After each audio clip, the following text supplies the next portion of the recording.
Salut Juju, et ouais, ton MBX 5 et des brouettes est fini. Je vais évidemment m'approcher de la caméra pour vous montrer la bestiole. Les réglages de suspension ont été faits comme tu le souhaitais. Bon, c'est typique des engins de piste. Pour nous, les bâchards, ça me semble assez ferme, même s'il y en a plein qui roulent comme ça pour les sauts. Euh, mais c'est vrai que les circuits de plus en plus sont relativement plats avec juste des bosses, c'est plus du gros tout-terrain. Il y a beaucoup de circuits aussi qui sont carrément faits avec des bosses en moquette, donc il n'y a même plus de terre, c'est plus du tout terrain. Enfin bref, il a été entièrement nettoyé, carrosserie intérieure-extérieure, comme tu peux le voir, elle n'est pas noire dedans, elle est bien blanche. J'ai installé tout ça un peu plus proprement au niveau des câblages. Allez, je m'approche, je te montre. Alors, huile de diff avant 10 000, centrale 10 000 et arrière 7 000. Donc pour moi, une suspension ferme et des huiles de diff souples, c'est un peu assez contradictoire, personnellement je trouve, puisque une suspension ferme, ça veut dire que les roues perdent vite le contact avec le sol sur les... S'il y a vraiment du terrain accidenté, et à chaque fois qu'on perd le contact avec le sol, ben, le différentiel va mouliner. Mais je le répète, sur les circuits, généralement, c'est une autoroute avec des bosses. Ça ne pose donc pas de problème. Ce qu'on ne fait pas non plus en bâche, par exemple, un pignon de 19 dans un truggy, nous on roule en 13, 14, bon c'est sûr qu'après on monte jusqu'à 6S, mais 19 ça me paraît quand même un peu beaucoup. Par contre après en compétition ils ont pas comme nous, nous on roule une vingtaine de minutes en général, en compète ça dure une dizaine de minutes, après c'est fini, donc ils tirent un peu plus sur le matos. C'est sûr qu'avec un pignon de 19 là-dedans, niveau performance on est aux alentours des 70 je pense. On fera pas d'essai routier de la bestiole pour éviter que Manille la crache. Salut Nico, salut Eddy. Non, et puis il fait dégueu dehors. Euh, j'ai eu beaucoup de nettoyage à faire là-dessus, j'ai pas envie de recommencer. Alors, le petit récepteur dans son petit ballon, je suis allé t'acheter un ballon jaune exprès. Si tu as l'antenne jaune, tu as le béquet jaune, la carreau jaune. Je t'ai donc remis ici de la gaine thermo bleue sur le câble bleu. J'ai réparé aussi le câblage du Vario qui est donc rafistolé. Enfin, j'ai laissé, puisque ça a été soudé, j'ai remis trois petites gaines thermo et une grosse gaine thermo par-dessus. On l'a passé de façon à ce qu'il soit loin de se prendre dans le diff central. Le diff central a reçu un nouveau boîtier ainsi que de nouvelles noix. Puisque on a remarqué quelque chose d'étrange, c'est par exemple qu'il y avait à l'arrière une noix gauche et droite différentes. Et il y en a une, je sais même pas si c'est du Mugen. On a mis deux noix neuves au centre, on a récupéré la meilleure de deux pour faire deux noix arrière identiques et deux noix avant identiques.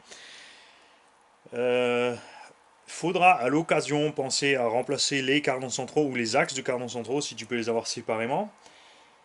Euh, Là, je pense que tu savais déjà, on n'avait pas vu tout de suite. Il y a une petite craquelure ici sur le point d'ancrage de la barre stable. Et bon, elle est ancrée sur l'extérieur, donc ça pose pas de problème. Et j'ai aussi remarqué en démontant les amortisseurs qu'on avait une tige d'amorto plus longue que l'autre. Évidemment, ça se remarque pas comme ça, puisqu'on a les butées de suspension. Ici, ce sont les petits BTR qui resserrent, qui vous permettent de régler la garde au sol. En fait, de buter la garde au sol, de la brider, qui font le travail. Évidemment, il faut faire gaffe quand on arrive en fond de course. En fait, on a le piston qui remonte jusque dans la membrane. Donc là aussi, à l'occasion d'un prochain changement d'huile ou quelque chose, peut-être te commander deux tiges d'amorto arrière. Puisque Juju a fait son manie, il a dit la tige d'amorto, bon tu la redresses. J'adore, je suis à fond pour. Et, sinon, quoi de plus? Eh ben rien. Alors, n'investis pas trop dans cette machine. Elle est quand même relativement au bout au niveau des usures et tout. J'ai dû refraiser les trous des fixations du train arrière pour que les vis puissent suffisamment rentrer à nouveau dans le châssis pour ne plus dépasser. Parce que le châssis est tellement raboté en fait que les vis dépassaient du châssis, puisque on n'avait plus suffisamment de portée conique pour rentrer la vis dedans. Donc refraiser pour faire ça. Le bac lipo vient d'une losie et il était fixé un peu grossièrement parce qu'on avait deux vis ici et une là, c'est tout. Et ouais, trois vis. Devant, il y avait un bout de vis à bois qui dépassait du plastique, mais rien dans le châssis. Cette vis ici arrachée, donc on a passé une vis de l'autre côté avec un écrou. Celle-ci tient. On a ici une petite M3 et j'ai fait ici une M4 avec un écrou de l'autre côté pour que le bac soit fixé devant, parce que sinon il n'y a vraiment pas de fixation à l'avant de ce bac. Assez étrange. Le Vario, je ne te l'ai pas passé au ND200 puisque les éléments en fait sont tellement collés dedans que je voulais pas tirer dessus pour le sortir au risque de casser le joint ou la plaquette, la petite plaquette en silicone qui est entre le radiateur et les puces. Puisque quand c'est trop collé, on peut endommager aussi les puces. Voilà. De toute façon, tu n'as pas l'habitude de rouler dans l'eau, ça se voit, c'est clair. Ce machin n'a pas vu l'eau. C'est pour ça qu'il est toujours en super état. Tu auras évidemment, si on a changé les roulements, ce sont deux boîtes de 10. Il restera donc deux roulements ici dans un petit tube. Les quelques vieux roulements pour que tu vois la différence. J'ai trouvé aussi encore, grâce à Papa Martel, un de ces quatre, il va voir une de mes vidéos, il va se dire l'autre, je vais me le faire. Bonjour Monsieur Martel.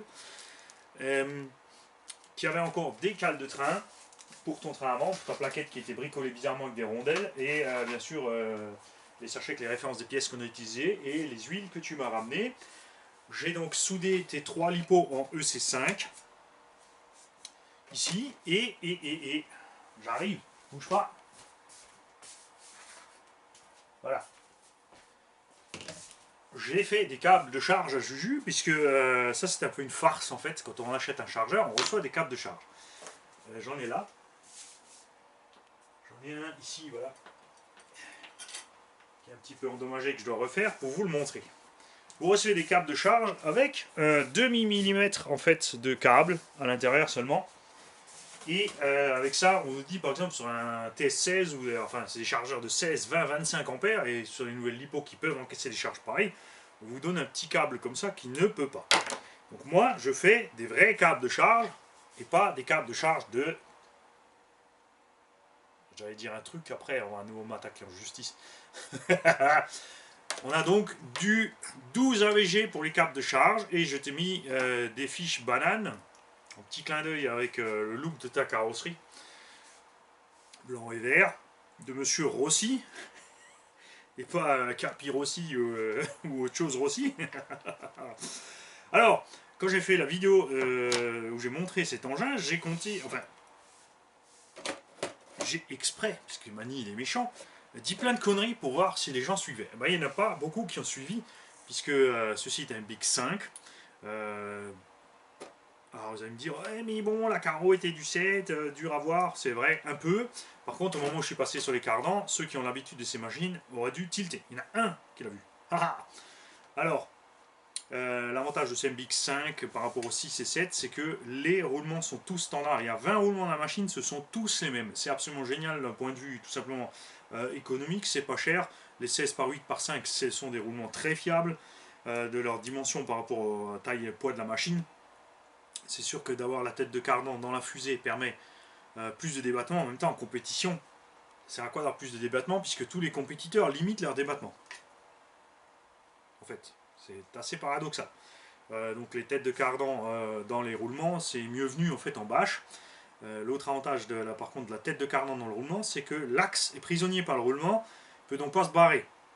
Déjà ça, et le roulement qui enveloppe la tête de cardan renforce aussi la tête de cardan. On a donc moins d'usure de cet axe dans la tête de cardan. Pareil, au niveau des cellules, ici des roulements plus grands dans les cellules permettraient la même chose. Le problème des roulements plus grands, souvent les constructeurs, quand ils mettent des roulements plus grands, ils les font plus fins, et là on a un problème ensuite de stabilité. Mine de rien, ça s'use quand même plus vite, donc il faudrait des roulements de 5, tout simplement. Enfin, ça serait bien de faire du 20 par 10 par 5 ou des trucs comme ça. Évidemment, roulement plus grand dit plus de budget, dit plus de poids, dit des cages plus grandes, dit plus d'encombrement au niveau des dimensions, etc. etc. Ce qui n'est pas forcément un plus en compétition. Quoi d'autre? Pareil, hein, le cerveau Savox, on n'a pas touché, on n'a pas ouvert, on ne s'est pas amusé à mettre du ND200 dedans. Tout fonctionne parfaitement, on a donc tout laissé propre. Et évidemment, je t'ai aussi remis des vis dans le carte arrière du moteur.